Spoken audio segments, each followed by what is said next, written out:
Hi friends! Let's hike Mount Sembrano all together.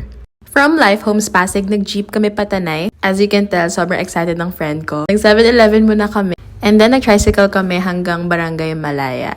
Nag-start kami ng 4 a.m. As you can tell, sobrang taas ng energy ng mga friends ko. And DIY hike lang to, so wala talaga kaming kasama kundi yung tour guide. Nag-start kami ng 4 a.m. and boogs, ang ganda naman talaga ng view. Babalik-balikan kahit ang hirap umakyat. I would say ito yung pinakamahirap ko na hike ever. And if you're gonna visit Mount Sembrano, please mag-long sleeves kayo, mag-pantalon kayo. Wag na wag kayo mag-shorts dahil grabe ang talahib dito, nananampal. 300 pesos pala yung binayad namin sa tour guide. The trail was really dangerous. Super mabato, maputik, madulas. Nagpakagulong-gulong kami ng friends ko. But yung best part is yung digo namin sa Batis na kami lang yung tao. Sobrang linis. And if you're seeing this video, this is your sign to visit Mount Sembrano.